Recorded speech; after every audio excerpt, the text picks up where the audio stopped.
மேயருக்கு இங்கே நாற்காலி இருக்குது, ஆனால் அதை விட்டுட்டு மக்களோடு நான் உட்காந்துருக்கேன்ட்டு கீழே போய் உட்காந்துருக்கார். இன்றைக்கி நாற்காலிக்கு நேற்று கட்சி ஆரம்பித்தாலாம், இன்னும் 2 வருஷத்தில் நான் முதலமைச்சர் நாற்காலிக்கு வரப்போகிறேன்ட்டு என் நெஞ்சில் குடியிருக்கும் அப்படிங்கிறேன். நெஞ்சில் குடியிருக்கிறதுனா என்ன அர்த்தம்னா, குடியிருக்கவே எப்போ வேணாலும் காலி பண்ணிட்டு போயிடுவேன். என் தலைவர் தான் என் உயிரினும் மேலான அன்பு உடன்பிறப்புகளே என்னார். உடன்பிறப்புங்கிற வார்த்தை ஆண்களுக்கும் பெண்களுக்கும் பொருந்தும். ஆனால் என் நெஞ்சில் குடியிருக்கும் அப்படின்னு ஒருத்தர் பேசிகிட்டு இருக்காரு. குடியிருக்கிறவன் வாடகைக்கு குடியிருப்பேன், லீஸுக்கு குடியிருப்பேன், ஓசியில் கூட குடியிருப்பேன், எங்கே குடியிருக்கிறோம்னு தெரியாமையே குடியிருப்பேன். அவன் என்றைக்கு வேணாலும் காலி பண்ணிட்டு போயிடுவான். பணம் கொடுத்தா ஓடிடுவேன், பணம் கொடுத்தா வருவேன், பணம் இல்லைன்னா ஓடிடுவேன். தொடங்கின வார்த்தையே தப்பு. நெஞ்சிலே குடியிருக்கும் சொன்னது பிற்பாடு திருப்பி நேற்றையும் வேறு சொல்கிறார். அதனால் குடியிருக்கிறவன் என்றைக்கு வேணாலும் போயிடுவேன். நேற்று கட்சி ஆரம்பித்தவர்கள் எல்லாம் எங்கள் திராவிட முன்னேற்ற கழகத்தை பார்த்து கை நீட்டி கேள்வி கேட்கின்ற காலம். இன்றைக்கி கட்சியை ஆரம்பித்து 2வது வருஷத்துலேயே ஆட்சியை பிடிப்பாங்கிறான். இதெல்லாம் நடக்கிற காரியமா? இன்றைக்கி விளம்பரம் போடுவாங்க, பார்த்துருக்கீங்களா? 5 நாட்களில் தொப்பை குறைய வேண்டுமா, எங்களிடம் வாருங்கள். சிகிச்சைக்கு முன், சிகிச்சைக்கு பின். சிகிச்சைக்கு முன் இப்படி இருப்பார், சிகிச்சைக்கு பின் அப்படின்ட்டு அப்படி ஒல்லியா நம்ம மாநகர செயலாளர் சுப்பிரமணியம் மாதிரி நட்ஸ்ன்னு இருப்பார். 5 நாளில் உங்கள் தொப்பை குறைந்து விட்டது பார்த்தீர்களா, அதிக பணம் செலவு செய்ய வேண்டாம், 5000 ரூபாய் கட்டுங்கள், 5 நாட்களில் குறைத்து விடுவோம் அப்படின்னு அங்கே போய் 5000 ரூபா பணத்தை கட்டி அவன் கொடுக்கறதெல்லாம் தின்னுவிட்டு குறைஞ்ச மாதிரி தெரியும். திருப்பி 15 நாள் கழித்து 8 மாதம் ஆன மாதிரி இப்படி வரேன். ஏண்டா 5000 ரூபாய் வாங்கிக்கிட்டு குறைஞ்ச மாதிரி இருந்துச்சு, ஆனால் திருப்பி வெங்க வச்சுட்டாங்கன்ட்டு. அதே மாதிரி டிவியில் விளம்பரம் போடுவான். 6 நாட்களில் உங்களுக்கு தரும் சிவப்பழகை. கருப்பாக இருக்கிறீர்களா, கவலை வேண்டாம், எங்கள் கிரீமை போடுங்கள், 10 நாட்களில் சிவப்பு. முதல்ல அவனை பார்த்த மாப்பிள்ளை வேணான்றுவார். 5 நாள் க்ரீம் போட்டோன்னா பொண்ணை கட்டிக்கிடுவார். இப்படி காட்டுவான். எதில்? இதெல்லாம் சினிமா விளம்பரத்துக்கு நல்லா இருக்கும். இப்போ ஒரு விளம்பரம் பார்த்துருக்கீங்களா?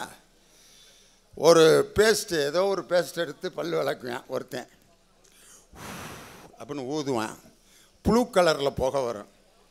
அந்த பக்கம் போகிற பொம்பளை பிள்ளைய bad smell, I don't like you அப்படின்ட்டு போவாளுங்க. அதுக்கப்புறம் அந்த கம்பெனி பேஸ்ட்டை விளக்குவேன். விளக்கணுன்னா ஊதுவான், சிவப்பு கலரில் புகை வரும். அந்த பிள்ளைய எஸ் ஐ லவ் யூ. ஏண்டா வாயில் விடுற புகையை உறிஞ்சிட்டு ஒரு பொம்பளை பிள்ளை லவ் பண்ணுமாடா?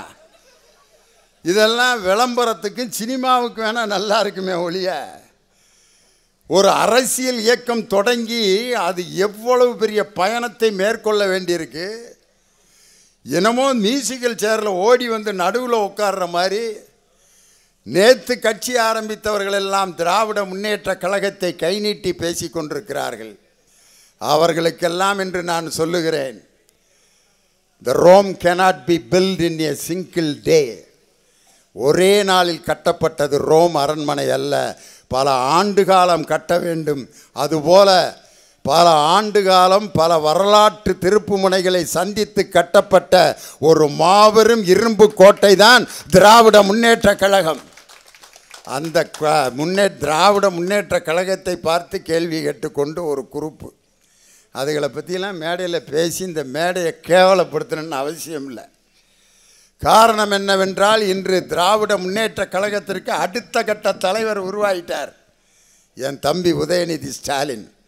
ஏதோ திடீர்னு அவர் வந்தோன்னே, காலேஜ் முடிச்சுட்டு வந்தோன்னே, வாப்பா துணை முதலமைச்சர் உட்காரு அப்படின்னு கூப்பிட்டு உட்கார வச்ச மாதிரி, எவ்வளவு படிப்படியாக தன்னை செதுக்கி இந்த நிலைமைக்கு வந்தார் அப்படிங்கிறத எத்தனை மேடைகள் அன்றைக்கி நம்ம சொல்ல வேண்டியிருக்கு.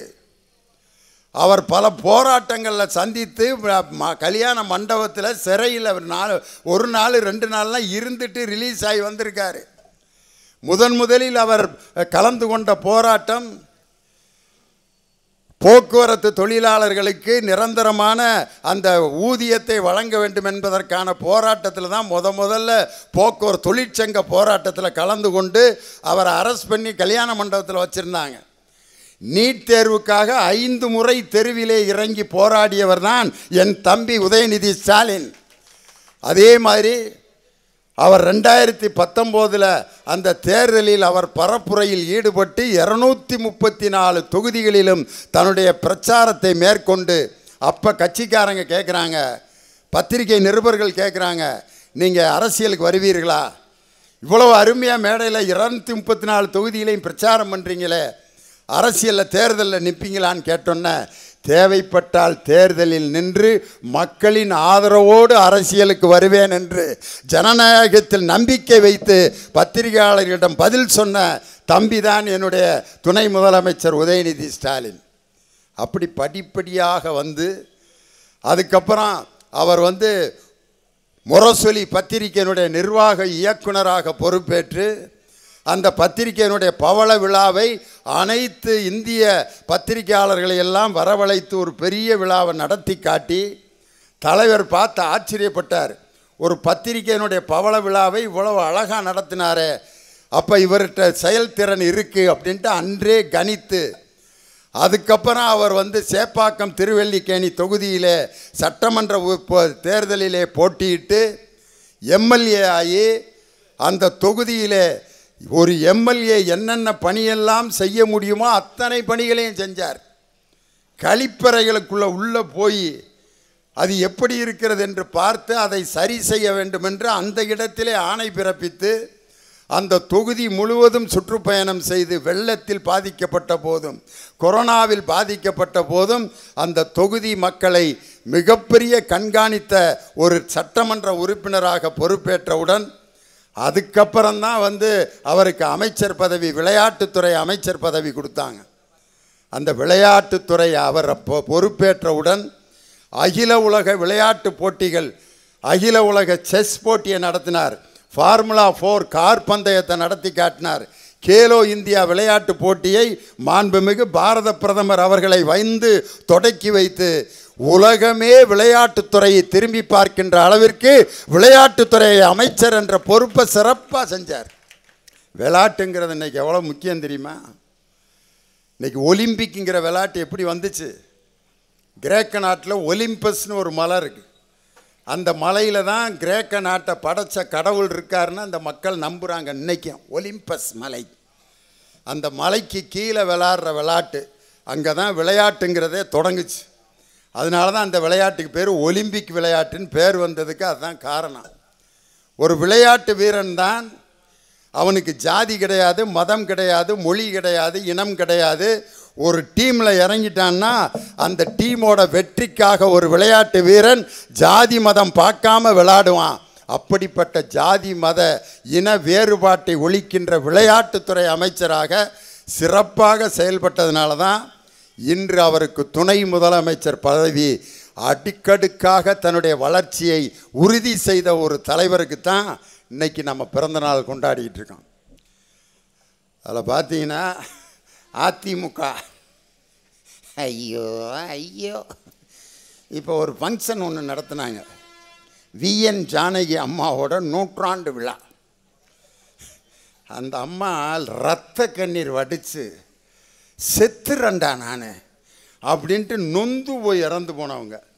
அவங்களுக்கு இப்போ 100ஆண்டு விழா கொண்டாடி அதுலேயும் திமுகவை காப்பி அடிச்சு நம்ம 30 விழாவில் முத்தமிழறிஞர் டாக்டர் கலைஞரை கூட்டத்தில் உட்கார வச்சு ஏஐ தொழில்நுட்பத்தில் என் தலைமை அந்த மஞ்சள் துண்டை போட்டுட்டு பக்கத்தில் நம்ம தளபதி அவர்கள் பக்கத்தில் உட்காந்து, என் உயிரினும் மேலான அன்பு உடன்பிறப்புகளே, என் தம்பி ஸ்டாலின் நடத்தி கொண்டிருக்கும் இந்த 30 விழாவிலே நான் கலந்து கொள்வதிலே பெருமை அடைகிறேன்.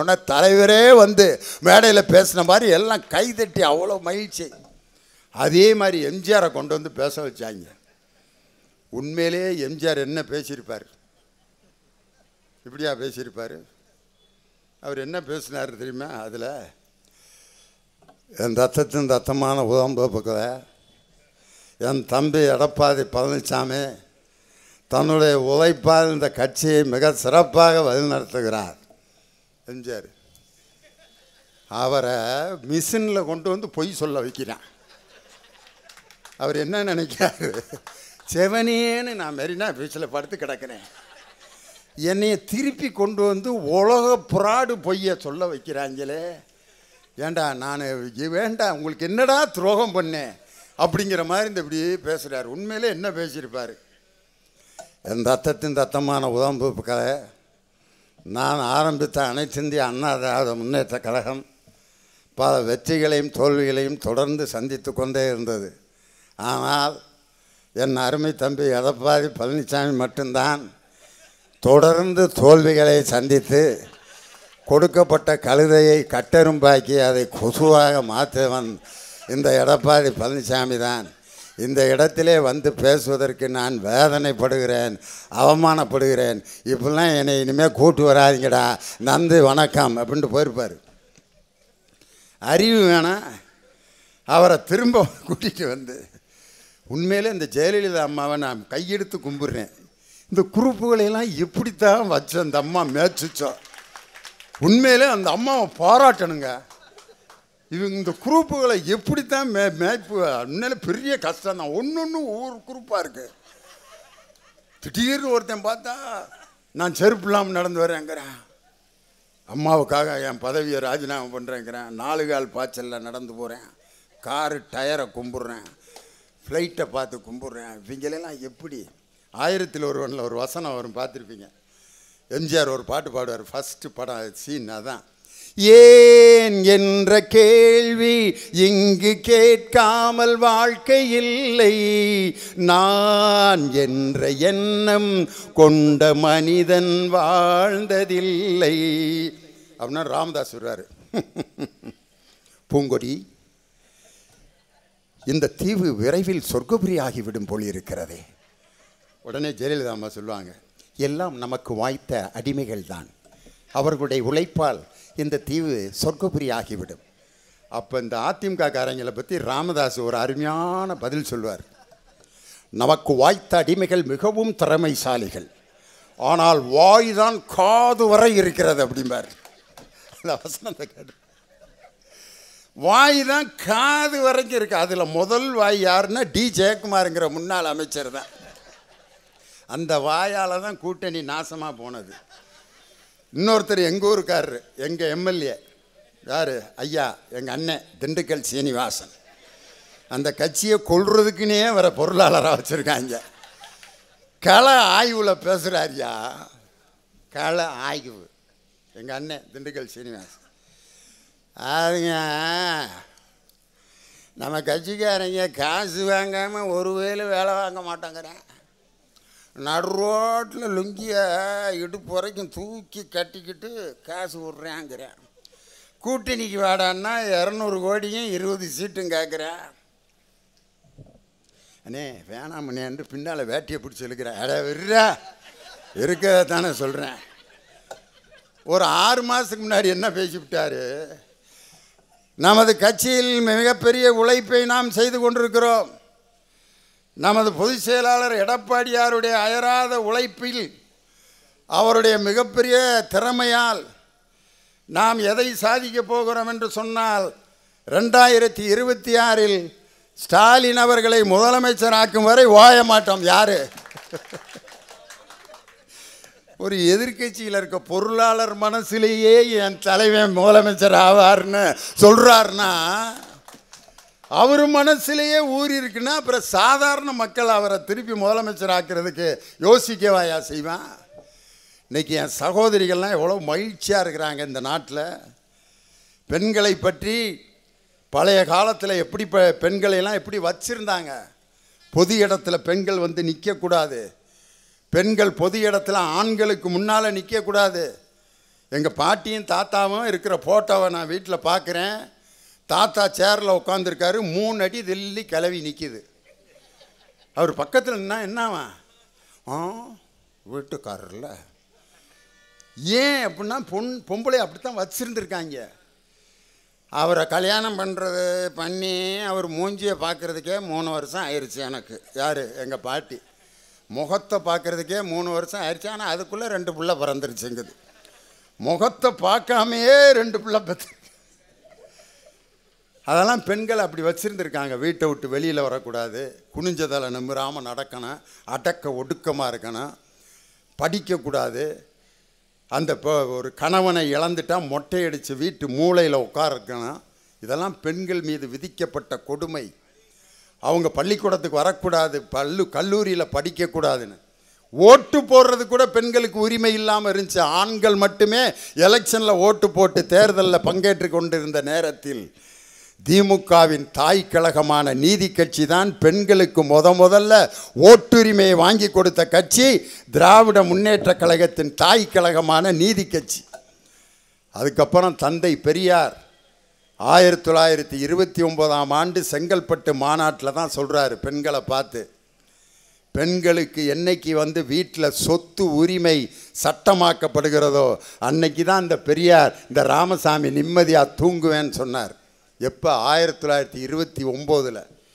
சுதந்திரம் அடைந்த பிறகு அண்ணல் அம்பேத்கர், இன்னைக்கு அம்பேத்கரோட புஸ்தகத்தை வெளியிடுறேன்ட்டு ஒரு குரூப்பு, அவங்களெல்லாம் அம்பேத்கரை பற்றி பேசுகிறதுக்கே அருகதையற்றவர்கள்.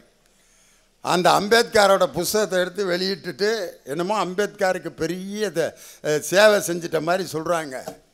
புத்தகத்தை வெளியிடுறது மட்டும் ஒரு அம்பேத்கருக்கு செய்யக்கூடிய மரியாதை அல்ல. இது எப்படி இருக்குன்னா, ஒரு பேப்பரில் சர்க்கரை அப்படின்னு எழுதி உப்புமாவில் தொட்டு தின்னா இனிக்குமா? இதைத்தான் எங்கள் தலைவர் சொல்லுவார், சீனி சக்கரை சித்தப்பா, சீட்டில் எழுதி நக்கப்பான்னு. அம்பேத்கருடைய நூலை வெளியிட்டு விட்டு ஏதோ அம்பேத்கருக்கு பெரிய சேவை செய்த மாதிரி, அவருக்கு மரியாதை செய்த மாதிரி சொல்லுகிறார்கள்.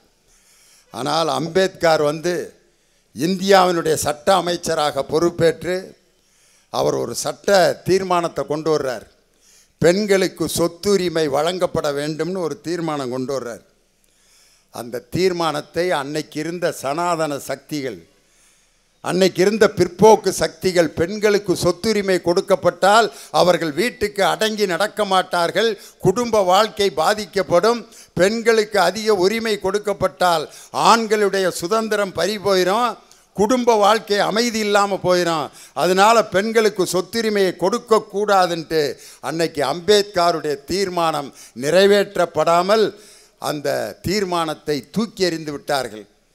அப்போ அம்பேத்கர் சொன்ன வாக்கியம், இந்த சொத்துரிமையை சட்டமாக்கி ஒரு சட்ட அமைச்சராக இருந்து என்னையால் இதை கொண்டு வர முடியலையேன்னு தன் அமைச்சர் பதவியை ராஜினாமா செய்து, இனிமேல் ஒரு தலைவன் பிறப்பான் இந்த சட்டத்தை நடைமுறைப்படுத்துவதற்கு, அந்த தலைவன் வேறு யாருமல்ல, முத்தமிழறிஞர் டாக்டர் கலைஞர் என்ற தலைவன் தான் அம்பேத்கர் கொண்டு வர முடியாத அந்த சொத்துரிமை சட்டத்தை நடைமுறைப்படுத்தி, அந்த சட்டத்தை இன்று நடைமுறைப்படுத்தி பெண்களுக்கு சொத்துரிமையை வழங்கியவர் நமது முத்துவேல் கருணாநிதி ஸ்டாலின் என்ற தமிழகத்தினுடைய முதலமைச்சர்.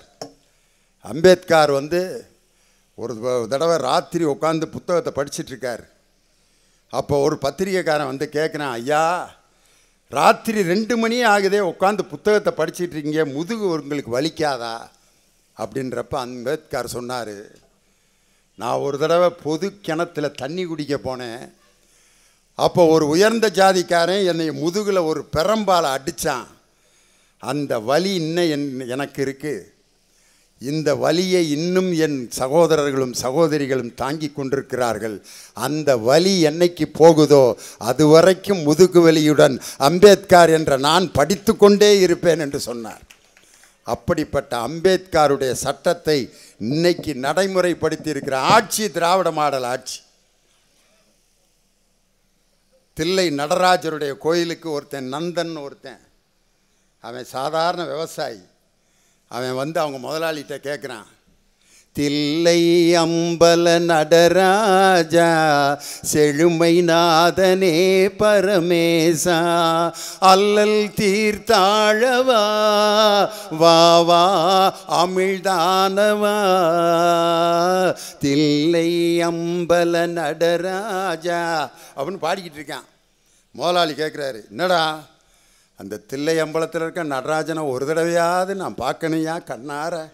ஏ, நீ என்ன ஆள், நீ என்ன ஜாதி, நீ எப்படா போய் கோயிலில் போய் பார்ப்ப? ஐயா அனுமதி கொடுங்க ஐயா, நான் வெளியில் நின்னாவது பார்த்துட்டு வந்துடுறேன் அப்படின்னு சொல்லி அந்த நந்தன் சிவபெருமானுடைய ஆலயத்தில் போய் இப்படி வெளியில் நின்று பாட்டு பாடுறான். எங்கும் இன்பம் விளங்கவே அருள் உமாபதி எளிமை அகல வரம் தா வா வா அமிழ்தானவா தில்லை அம்பல நடராஜா. சிவபெருமான் உடனே நம்மளை பார்த்து ஒரு பக்தன் ஆசையாக பார்க்க வந்திருக்கானேன்னு சொல்லி, நந்தன் உனக்கு நான் காட்சி தருகிறேன் அப்படின்னு சொன்னோன்னே சிவபெருமானை மறைச்சிக்கிட்டு அந்த நந்தி, அந்த மாடு சிலை அங்கே இருந்திருக்கு, அதை விலக்கிட்டு தூரத்தில் இருக்கிற நந்தனை பார்த்து சிவபெருமான் ஆசி வழங்கினாருங்கிறது வரலாறு. அன்னைக்கு கூட நந்தன் கோயிலுக்குள்ளே போகலை, வெளியில் நின்று தான் சிவபெருமானை கும்பிட்டு வந்தான். அதையே பாக்கியமாக நினச்சான். ஆனால் அம்பேத்கரும் பெரியாரும் கண்ட கனவை இன்னைக்கு அனைத்து ஜாதியினரையும் கோயிலுக்குள்ளே போய் இறைவனை தொட்டு சேவகம் செய்கின்ற அனைத்து ஜாதியினரையும் அர்ச்சகராக்கிய புரட்சியை செய்தது நம் தளபதி மு.க. ஸ்டாலினுடைய அற்புதமான ஆட்சி இல்லையா? ஏதோ அவங்க மட்டும்தான் கோயிலில் போய் சாமிக்கிட்ட பேச முடியும். இன்றைக்கி ஒரு ஐயர்கிட்ட போய் கோயிலில் நீங்கள் நின்னீங்கன்னா என்ன சொல்லுவார்? சொல்லுங்கோ, சொல்லுங்கண்ணா, என்ன சொல்லுங்கோ, என்ன ராசி, என்ன நட்சத்திரம்? சுப்பிரமணி, ரிஷபராசி, மிருகசேஷ நட்சத்திரம். அதுக்கப்புறம் உங்கள் வீட்டுக்காரர் பேர், வீட்டுக்காரம்மா பேர் சொல்லுங்கள், வருஷம் எல்லாம் சொல்லிவிட்டு இந்த நட்சத்திரம், இந்த நட்சத்திரம், இந்த லக்கணம் எல்லாம் வாங்கிட்டு அங்கே சாமிகிட்ட போய்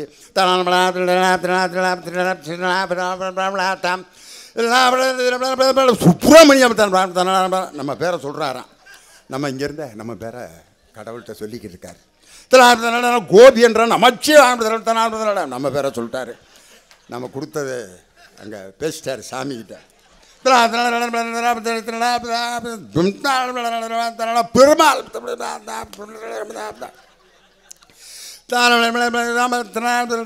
சமர்ப்பயாமி அப்படின்ட்டு வருவார். இதுவரைக்கும் அவர்கிட்ட என்ன பேசினீங்க சாமிகிட்டன்னு கேட்டிருக்கம்மா. சாமிகிட்ட என்ன சாமி சொன்னீங்க? அவர் சொன்னது தான் நம்ம கேட்டால் தான். இடையில நம்ம பேரை சொன்னாருன்னு நம்ம வாட்டு கும்பிட்டு அதில் ஒரு 50 ரூபாய் போட்டு விபூதி எடுத்து நெத்தியில் வச்சு இவ்வளோ நாள் இதுதான் நடந்துக்கிட்டு இருக்கு. ஏதோ அவங்களுக்கு மட்டும்தான் சாமிக்கிட்ட போய் பேசுகிற அந்த மொழி தெரியும்னு சொல்லி சாமிக்கு முன்னால் எல்லாரும் சமம்ங்கிற பெரியாருடைய சட்டத்தை நடைமுறைப்படுத்திய ஆட்சி திமுக. எவ்வளோ பெரிய புரட்சி! இதெல்லாம் பார்த்துட்டு குரூப்புகளுக்கு என்ன பண்ணுறதுன்னு தெரில. யார்? பாஜக நரேந்திர மோடி ஐயா இருக்கார். உடனே அவருக்கு என்ன பண்ணுவாருங்க தெரியுமா? ஒரு மலை ஜாதி பெண் அவங்கள ஜனாதிபதி ஆக்கிடுவாங்க. ஆஹா, மலை ஜாதி பெண்ணை ஜனாதிபதி ஆகிட்டாரா மோடி அப்படின்னு நீங்கள் அவங்க ரொம்ப பெருமைப்படுத்தியிருக்காங்கன்னு நினைக்காதீங்க. இராணுவம்லாம் சல்லிட்டு அடிப்பாங்க. யாருக்கு? அம்மையார் திரௌபதி முர்மு அவங்களுக்கு. ஆனால் அதே அம்மாவை பார்லிமெண்ட் கட்டடம் தொடங்கி புது கட்டடத்துக்குள்ளே அந்த அம்மா தான் தொடங்கி வைக்கணும். பார்லிமெண்ட்டினுடைய தலைவர் அவங்க தான். ஆனால் அவங்கள கூப்பிடல. ஏன்? 2 காரணம். ஒன்று, அவங்க மலை ஜாதி இனத்தை சேர்ந்தவர்கள். இன்னொன்று, அவங்க கணவனை இழந்த விதவை. அவங்க அந்த இடத்துக்கு வரக்கூடாது என்று சனாதனத்தினுடைய கோர பிடியில் ஜனாதிபதியே சிக்கி இருக்கும் பொழுது எங்கள் தமிழகத்தின் பெண்களை அந்த பிடியில் இருந்து மீட்ட ஆட்சி திராவிட முன்னேற்ற கழகத்தினுடைய ஆட்சி. இந்த மாவட்டத்தை சேர்ந்த பாரதி என்ற கவிஞன் தான் பாடினான். நிமிர்ந்த நன்னடையும் நேர்கொண்ட பார்வையும் நிலத்தில் யாருக்கும் அஞ்சாத ஞான செருக்கு வேண்டும் அப்படின்னு பாடியவன் பாரதி. பாரதியாரும் அவங்களுடைய ஒய்ஃபு, அவங்க 2 செல்லம்மாலும் எப்படி உட்காந்துருப்பாங்க தெரியுமா? மடியில் அப்படி உட்கார வச்சு அப்படி பிடிச்சி ஃபோட்டோ எடுத்துருப்பார். எங்கள் தாத்தாவும் பாட்டியும் 3 அடி தள்ளி அந்த கிழவி இப்படி நிற்கும். பாரதி தான் என் பக்கத்தில் வாடின்னு ரோட்டில் கையை பிடிச்சி நடு ரோட்டில் செல்லம்மாவை அப்படி எனக்கு இணையாக நடந்துவான் கூட்டிகிட்டு போனவன் பாரதி என்ற உங்கள் மாவட்டத்து கவிஞன், தேசிய கவி பாரதி. அப்படி ஒரு வரலாற்று சிறப்பு மிக்க நெல்லை மாவட்டம் அது. கவிப்பேரரசு வைரமுத்து கூட ஒரு பாட்டில், தஞ்சாவூர் மண்ணை எடுத்து தாமிரபரணி தண்ணியை விட்டு சேர்த்து சேர்த்து செஞ்சது இந்த பொம்மை, இது பொம்மை இல்லை உண்மை, எத்தனையோ பொம்மை செஞ்சேன் கண்ணம்மா, அது அத்தனையும் ஒன்றை போல மின்னுமா, பதில் சொல்லம்மா அப்படின்னு ஒரு பாட்டு எழுதியிருப்பார்.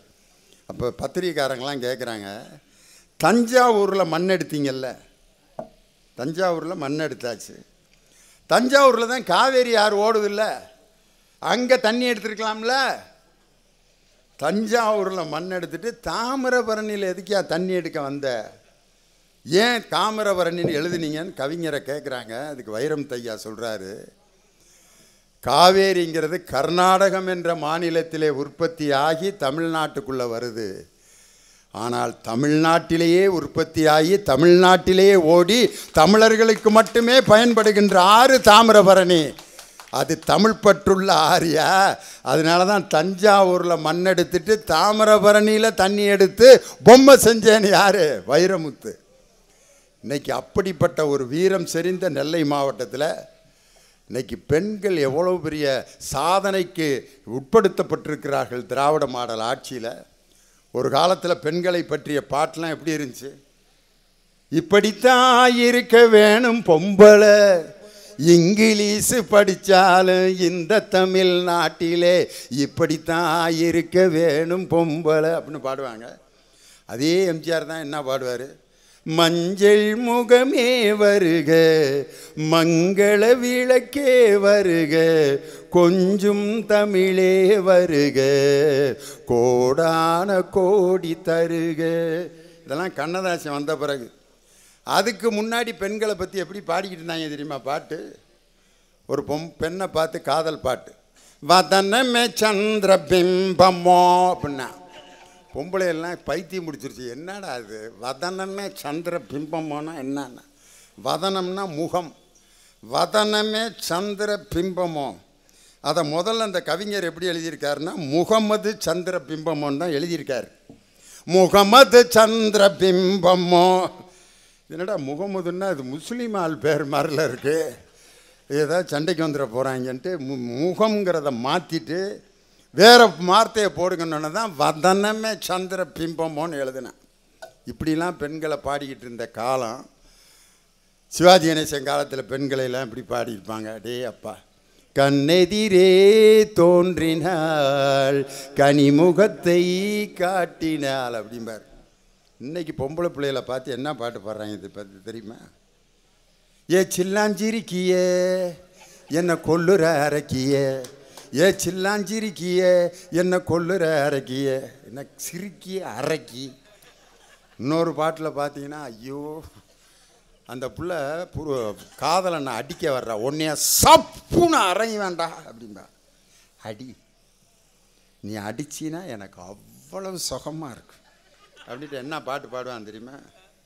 நீ இருக்கிறது ஓலை கொட்டாயா, சும்மா நடக்கிறது தவளை கட்டாயா, மஜாவா எனிக்கிறிய பஞ்சு முட்டாயா. ஒரு பொண்ணை பார்த்து பஞ்சு முட்டா, தவளை கட்டை, ஓலை கொட்டான். அதுக்கப்புறம் என்ன, நீ சாஞ்சாவா படுத்துக்கிறேன் ஓமடியில் சாஞ்சி, தோஜாவா இருக்கிறிய வாட்டர் பாக்கெட்டு மூஞ்சி. ஒரு பொண்ணோட முகத்தை பார்த்து வாட்டர் பாக்கெட்டு மூஞ்சிங்கிறான். இன்னொரு பாட்டில் பார்த்தீங்கன்னா, ஏன் கோழி சாடாவே, ஏன் கறி குழம்பேங்கிறான். இதெல்லாம் என்னன்னா ஒரு பெண்ணு மேலே இருக்கிற வக்கிர புத்தி தான் இன்றைக்கும் பார்த்தீங்கன்னா. ஒரு காலத்தில் பஸ்ஸில் ஆண்கள் பெண்கள் அப்படின்னு எழுதி போட்டிருந்தேன்.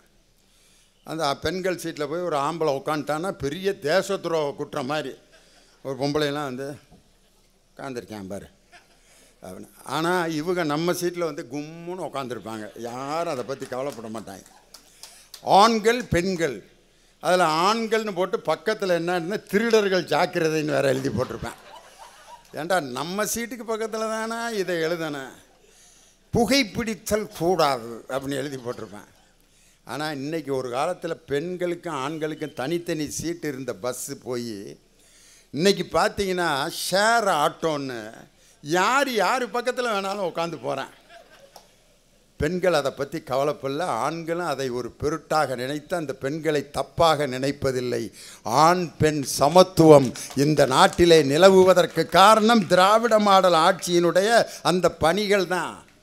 அது மட்டுமா, ஆண் பெண் சமத்துவம் மட்டும் இல்லை. இன்றைக்கி நான் ஒரு சமூக வலைதளத்தில் ஒரு காட்சியை பார்த்தேன். ஒரு இந்து கோயிலுக்கு ஒரு கணவன் மனைவி 2 பேரும் போய் சாமி கும்பிட்டு விபூதி எடுத்து நெத்தியில் பூசிட்டு சாமி கும்பிட்டு, சாமி அப்படின்ட்டு மனைவியை பின்னால் உட்கார வச்சு பைக்கில் ஓட்டிகிட்டு வர்றேன். அந்த பிள்ளை சாமி கும்பிட்ட சந்தோஷத்தில் நல்ல நீல சேலை கட்டியிருக்கு. அந்த சேலை என்ன ஆயிடுச்சுன்னா, அவங்க வந்து அந்த வீலில் அப்படியே சுற்றி அது வேகமாக முடுக்கணுன்னா சேலை பூரா வீலில் சுற்றிருச்சு. அந்த அம்மா சேலையை இழந்துட்டு 2 கையையும் இப்படி மூடி அவமானமாக அப்படியே கூனி குறுகி ரோட்டில் நிற்கிது. அந்த நேரத்தில் நம்ம சகோதரி, இஸ்லாமிய சகோதரி மாதிரி ஒருத்தவங்க அந்த பக்கம் நடந்து வந்துக்கிட்டு இருந்தவங்க ஒரு பெண் மானத்துக்கு பயந்து அந்த மாதிரி கையை பொத்தி நிற்கிற காட்சியை பார்த்து தான் மேலே போட்டிருக்கக்கூடிய அந்த மத அடையாளமான அந்த முக்காடு என்ற அந்த ஆடையை எடுத்து அந்த பெண்ணினுடைய உடம்புல பூட்டி, எனக்கு இந்த மத அடையாளம் முக்கியம் இல்லை, ஒரு பெண்ணினுடைய மானம்தான் எனக்கு முக்கியம்னு சொல்லி மதத்திற்கு அப்பாற்பட்டு மனித நேயம் என்று வாழ்ந்து கொண்டிருக்கிறது என்று சொன்னால், இதை வலியுறுத்தி நடமாடி கொண்டிருக்கக்கூடிய ஆட்சி நமது திராவிட மாடல் ஆட்சி. இன்றைக்கி பெண்களுக்கு எவ்வளோ பெரிய உரிமையா! அப்பா 1000 ரூபா மாதம், அடாடா! இந்த 1000 ரூபாயை என் தலைவன் இந்த தமிழ்நாட்டில் ஆரம்பித்ததனுடைய விளைவு இன்னைக்கு இந்தியாவில் இருக்கக்கூடிய 11 மாநிலங்களில் உரிமை தொகையை மகளிர் பெற்றுக்கொண்டிருக்கிறார்கள். எவ்வளோ பேர் தெரியுமா? இதுவரைக்கும் அனைத்து மாநிலங்களையும் சேர்த்தா 12 கோடி பெண்கள் உரிமை தொகையை பெறுவதற்கு அச்சாரமிட்டது நம்ம தலைவர் தான். முதல் மகளிர் உரிமை தொகை திட்டம் 1000 ரூபா. ஆண்கள்லாம் நினைக்கலாம், எங்களுக்கு கொடுத்துருக்கலாம்ல 1000 ரூபாய, ரேஷன் கார்டில் நான் தானே தலைவன் இருக்கேன், ஏற்கனவே வீட்டில் மதிக்க மாட்டேங்கிற ஆளுங்க, இதில் 1000 ரூபாய் வேறு அதுகளுக்கு போய் கொடுத்து வீட்டில் நமக்கு மரியாதையே இல்லாமல் போச்சுங்க இவரோட ஆட்சியில் அப்படின்னு திட்டுறேன். ஆனால் ஆண்கள்கிட்ட ஏன் கொடுக்கல? காரணம் இருக்கு. நான் சிரிக்கிறார்ல, நான் இதுக்கு என்ன விளக்கமாக சொல்ல. நான் அந்த கூட்டத்தில் நடந்து வர்றப்ப என்ன அப்படின்னாரு ஒருத்தர். இன்னும் எனக்கு போதை தெரியல. அவர் வாயில் இருக்கிற புகையத்தான் உறிஞ்சேன் நான். வகை வகையாக ஏற்றிருப்பேன் போல், கிடைக்கிறதெல்லாம் உள்ள தள்ளியிருக்கேன். அவர்கிட்ட அந்த 1000 ரூபாயை கொடுத்தா என்ன ஆகும்? நான் ஆம்பளையிலெல்லாம் குற்றம் சொல்கிறேன்னு தயவு செய்து நினைக்காதீங்க. அப்படி ஒரு பழக்கம் இருக்குது அவங்களுக்கு. ஒரு 1000 ரூபாய் ரேஷன் கடையில் வாங்கிட்டு வர்றப்போ திடீர்னு ஒருத்தன் எழுத்தாப்பில் பார்ப்பேன், என்ன ஆப்பில் என்ன 1000 rupees, அப்படியா வாங்கிட்டியா? 1000 ரூபாய்க்கு மாடா அரிசி வாங்க போகிற? ஒரு 250 ரூபா வாங்கிட்டு 750 ரூபா வீட்டுக்கு கொண்டு போ. 250 ஒரு ஆஃப். ஓகே, மிச்சர் பாயிட்டு எல்லாம் வாங்கிட்டு டம்ளரு எல்லாம் ரெடி பண்ணி உக்காந்துட்டாங்க. அது வரைக்கும் தமிழில் தான் பேசிகிட்டு இருந்தேன். ஒரு 2 ஏர்னு, if the ladies and gentlemen, if the டிம் டக்கர டும் டக்கர டான், Indian politics is worst, it is naughty. இந்த விஜய்லாம் எதுக்குடா கட்சி தொடங்கியிருக்க? National politics, international politics, world politics, ரஷ்யாவுக்காரன் உக்ரைனை சண்டை போட்டுட்ருக்கேன். எங்கே வந்துட்டான் பாரு, நரேந்திர மோடிகிட்டேருந்து விஜய்கிட்ட வந்துட்டு எங்கே ரஷ்யா போயிட்டான். எல்லாம் பேசி முடிச்சுட்டு ஒன்றும் அவ்வளோ பூச்சி அடித்த மாதிரில இருக்கு. இன்னும் ஒரு 250, 500 ரூபாய்க்கு வாங்க போதும். உன் குடும்பம் சின்ன குடும்பம் தானடா, ஒரே பய தானே உனக்கு அப்படின்ட்டு அப்படியே கழித்து 2 பேரும் சாக்கடையில் கிடக்கிறேன். 1000 rupees எங்கே போச்சு? பெண்கள் கையில் அந்த 1000 ரூபாயை கொடுத்தா தான் பத்திரமா வச்சுருப்பாங்க. ஒரு நகைச்சீட்டு போட்டு தன் மகளுக்கு 5 பவுன் நகை வாங்கி அந்த பிள்ளைக்கு கல்யாணம் பண்ணி வைக்கிற பொறுப்பு பெண்கள்கிட்ட தான் இருக்குது. எல்லா பொருளையும் அவங்க தானே பத்திரமா பாதுகாத்துக்கிட்டு இருக்காங்க. இன்றைக்கி தாலிங்கிறது அதுக கழுத்தில் இருக்க போய் தான் நிம்மதியாக இருக்குது. ஆம்பளைய கழுத்தில் கட்டுற மாதிரி ஒரு ரூட்டு மாதிரி இருந்துச்சுன்னா ஒருத்தன் கழுத்தில் 1 கிராம் இருக்குமா? 1 கிராம் இருந்தால் கூட கொடுத்து கட்டிங்க மாற்றி மஞ்சள் கயிறை மட்டும்தான், அதையும் எதுக்கு கழுதையை தூக்கிப்படுறான்ருப்பேன். ஆனால் பெண்கள் தான் அதை பத்திரமா வச்சுட்டு கோயிலில் கூட குங்குமம் கொடுத்தா இங்கே கொஞ்சம் வாங்கி இந்த கயிற்றுல அப்படி ஒட்டி அப்படி கன்னத்தில் ஒத்திக்கிடுவாங்க. ஏமா அதில் வைக்கிற குங்குமம்? அதில் அவர் இருக்கார், அவங்க வீட்டுக்காரர் இருக்கார் அந்த மஞ்சள் கயிற்றுல. அந்த ஆள் தண்டி இருக்கான் புளிமூட்டை ராமசாமி மாதிரி. அவன் அந்த மஞ்சள் கயிற்றுல இருக்கான்னு நம்பி பொட்டு வச்சு காப்பாற்றுது. பார்த்தீங்களா? ஒரு பெண்ணால் தான் இந்த மாதிரி பண்பாட்டையும் கலாச்சாரத்தையும் காப்பாற்ற முடியும் என்பதை கருத்தில் கொண்டு மகளிருக்கு உதவித்தொகை அல்ல உரிமை தொகை என்று வழங்கிய ஆட்சி திராவிட மாடல் ஆட்சி. இன்றைக்கி கிட்டத்தட்ட 1,21,00,000 மகளிர் இன்றைக்கி அந்த உரிமை தொகையை பெற்றுக்கொண்டிருக்கிறார்கள். 1,21,00,000 பேர். அதே மாதிரி பஸ்களில் பேருந்துகளில் விடியல் பயணம். அந்த பயணத்தில் போகிறப்ப அவங்க அடைகிற சுதந்திரம் இருக்கே, அடாடா டிக்கெட் இல்லாமல் எங்கேம்மா போய் இறங்கினேன், நாங்கள் எங்கே வேணாலும் போவோம், நான் இறங்குற இடத்துல என்னை இறக்கி விடு. இந்த சுதந்திரம் உலகத்தில் யாரையா கொடுக்க முடியும்? யோசித்து டிக்கெட் எடுத்து போய் இறங்கிக்கிட்டு இருந்த காலம் போய் பெண்கள் இன்று சுதந்திரமாக விடியல் பயணத்தில் பயணம் செய்வது, ஒரு பெண் விரும்பிய கோர்ஸை படிக்கிறது. ஒரு அம்மா தன்னுடைய மகளுக்கு இன்ஜினியரிங் காலேஜில் இடம் கிடச்சிருச்சு, 50,000 ரூபா கட்ட சொல்கிறாங்க. கோயிலில் போய் சாமிக்கிட்ட வேண்டுது, மாரியம்மா மகளுக்கு இன்ஜினியரிங் காலேஜில் இடம் கிடச்சிருக்கு மாரியம்மா, 50,000 ரூபா கட்ட சொல்கிறாங்க. 40,000 ரூபா பிரட்டிட்டேன், இன்னும் ஒரு 10,000 ரூபா இருந்து கை மாற்றுக்கு ஏதாவது உதவி செய்ய மாரியம்மா. என்ன பேங்க் மேனேஜராக அது எப்படி டக்குன்னு பாக்கெட்லேருந்து எடுத்து கொடுக்குமா? மாரியம்மா அப்படியே பார்த்துக்கிட்டே இருக்குது யார் அந்த அம்மாவை.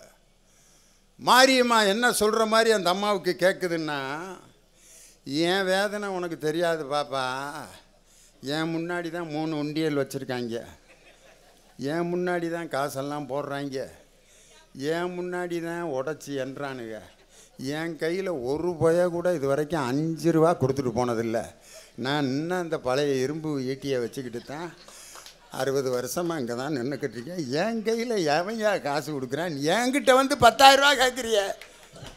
அப்போ தான் அந்த அம்மா சொல்லுது, ஓ நிலைமையே இப்படி இருக்கா மாதிரிமா அப்படின்ட்டு அழுதுகிட்டே வெளியே வருது. வெளியில் எழுதி போட்டிருக்காங்க, உங்கள் மகள் அரசு பள்ளியில் படித்திருந்தால் கல்லூரியில் படிக்கும்போது மாதம் 1000 ரூபாய் புதுமை பெண் என்ற திட்டத்தை உங்கள் சகோதரன் ஸ்டாலின் அறிவித்திருக்கிறான்றதை பார்த்தோன்னா, ஆஹா என் பிள்ளை படிச்சிருமுடான்னு சொல்லி பிள்ளையை படிக்க வைக்கின்ற ஆட்சி திராவிட மாடல் ஆட்சி.